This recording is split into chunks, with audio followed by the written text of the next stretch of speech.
부자의 기준이 뭐라고 생각하세요? 저는 그냥 진짜 심플하게 드는 생각은 예. 건물주가 떠올랐어요. 건물주. 네, 건물주면 그럼 부자 아닐까라는 그냥. 최근에 든 생각은 뭐 저 대신 이제 막 돈이 일하게 만들 수 있는 그런 시스템을 가진 사람이 좀 부자가 아닌가. 경제 방송을 좀 보셨네요. 네, 크게 잃기 전에 많이 봤습니다.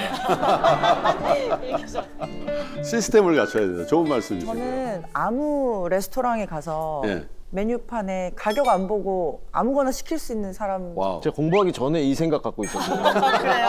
아주 저도. 네, 소고기집 가가지고 네, 여기서부터 여기까지 모든 주세요. A 세트 하나 주세요. 네. 안심시키고. 처음에 그 정도면 이랬어요. 부자 아닐까요? 근데 부자는 좀 약간 너무 상대적인 것 같아요. 내가 얼마를 가지고 있어도 그거보다 돈이 많은 사람들이 계속 있더라고요. 좋은 포인트. 계속 있고 계속 있어서 돈이 많다고 근데 어느 정도까지 책정을 절대 못 하겠더라고요. 그럼요. 네. 사실 예전에는 집에 텔레비전만 있어도 네. 그죠? 동네에서 부자라는 얘기를 들었었던 데도 있었잖아요. 네. 그래서 말씀하신 것처럼 부자의 기준은 참 상대적이기도 하고 시대에 따라서 굉장히 많이 바뀌는 것 같아요. 그런데 저는 그런 생각이 들더라고요. 이 적어도 경제적인 것 때문에 저와 저의 가족의 꿈을 변경하거나 훼손하지 않는 정도의 수준? 예. 야, 너 그 과 가지 말고 취직 잘 되는 이거 어때? 아 맞아. 어머님들, 아버님들. 선택의 기준이 경제적인 상황이라면 되게 슬플 수 있잖아요. 슬프죠. 정말 어떤 경제적인 것 때문에 꿈을 훼손하지 않는 정도의 수준? 예, 그런 정도가 아마 경제적 자유 또 부의 가장 기본적인 베이스라인이 아닌가 이제 그런 생각을 하고 있는데요. 2012년도에 제가 20년 동안의 금융사 직원 임원 그리고 금융계열사의 CEO 자리를 내려놓고 모 방송국의 경제 프로그램에 6분짜리 데일리 고정 출연자를 선택했어요. 왜냐하면 제가 학교 다닐 때 방송 기자가 꿈이었어요.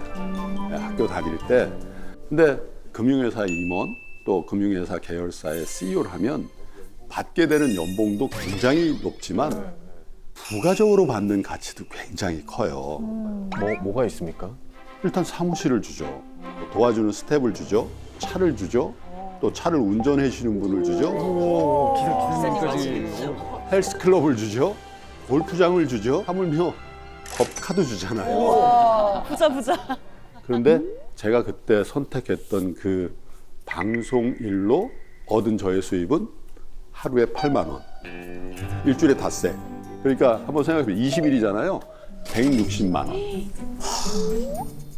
160만 원의 월급과 그걸 바꾼 거죠. 상식적으로 보면 말이 안 되는 선택을 네, 하는 맞아요. 거잖아요.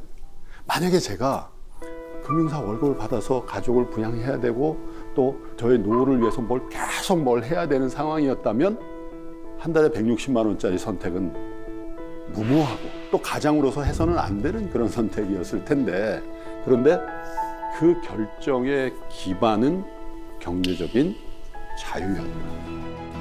그리고 간절함과 개방성을 가지고 있었구나라는 그 얘기를 이제 드리려고 해요. 간절함과 개방성. 제가 대학교 4학년 때 우리나라에서 제일 큰 그룹의 공채에 합격을 해서 군대를 갔다가 복직을 하면 이제 S그룹의 공채 신입사원이 될 수 있는 딱 그렇게 돼 있었거든요. 그런데 복직을 할 무렵인데 내가 여기를 가면 내가 학창시절에 품었던 방송 기자의 꿈은 시도도 못 해보고 버려야 되겠구나 이런 생각을 했거든요. 근데 우연한 기회에 증권회사에 취직해 있는 과 동기생이 있었어요. 그 친구가 저에게 이렇게 얘기한 거예요. 증권회사를 가. 증권회사를 가면 업무도 그렇게 헤비하지 않고 급여는 굉장히 많이 주는 데가 있다.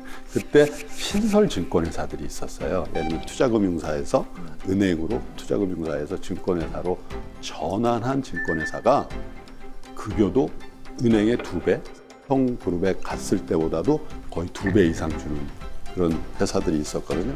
저는 증권회사가 뭐 하는지도 몰랐거든요.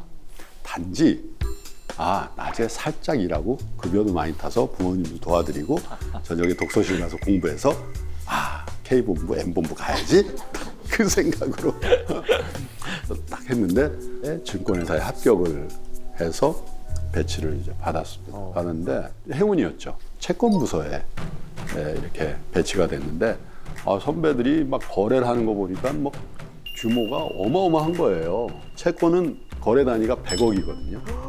채권 한 개 샀어요, 두 개 샀어요 이런 표현을 많이 해요. 근데 그 한 개가 100억이라는 걸 알고 그 제 돈도 아닌데 제 돈처럼 이렇게 생각이 돼서 입사한 지 한 달 정도 지난 다음에 방송 기자의 꿈은 완전히 버려버렸어요. 이게 훨씬 재밌구만. 재미를 찾은 거예요. 그래서 증권회사 채권 부서에 비교적 좋은 퍼포먼스를 내는 직원이 됐어요. 근데 너무 갑갑한 거예요. 증권회사에 들어갔는데 예나 지금이나 증권회사 일반적인 트레이딩 부서는요, 해외에 나갈 일이 전혀 없습니다. 나는 왜 한국에만 이렇게 있어야 될까? 그래서 94년도라고 기억이 나는데요. 본사에 홍보실에 찾아간 거예요. 홍보실에 가면 사보를 만드는 팀이 있습니다. 사보 담당자에게 저 해외 좀 보내주세요. 당돌한 거죠. 그랬더니 내가 널 왜 해외 보내지 설명을 하라는 거예요. 그래서 저를 해외 보내주시면요, 선배님이 만드시는 이 사보에 제 기획문을 연재를 해드리겠습니다. 이렇게 제안. 근데 한 2주쯤 있으니까 전화가 왔어요. 정말 갈 거냐? 이거 되는 건데. 두드리면 열리는 거. 와. 그래서 배낭을 메고 14박 15일 동안 유럽의 주요한 도시들을 돌아볼 수 있게 됐고, 또 약속한 대로 사보에 1년 동안 연재를 했습니다. 근데 저는 그때만 해도 역시 나는 대단해, 당돌함의 이 승리야 이렇게 생각했는데 그게 아니었던 거예요. 그때 이제 김영삼 대통령이 집권을 해서 세계화라는 화두를 막 던집니다. 그래서 각 그룹에서 그 대통령의 시책에 맞춰서 연수의 해외 여행을 전략적으로 막 보낼 그 시기였던 거예요. 제가 찾아갔을 때 홍보실에서는 이미 정부가 그런 시책이 있으니까 전문가인 여행사의 무슨 대리를 보내기로 결정을 해놓은 상태였다. 저는 몰랐죠. 근데 다 결정이 돼 있는 상태에서 제가 증권회사 계열사에 사원이 가서 제가 가겠습니다 하니까 이 사보 담당자가 부장에게 뭐라 그러냐면, 부장님, 여행사 직원을 보내는 건 식상하죠. 증권회사에 이상한 애가 있는데요. 걔가 간다고 하니까 이렇게 하면 위에서 볼 때도 좀 신박한 기획이 될 것 같습니다.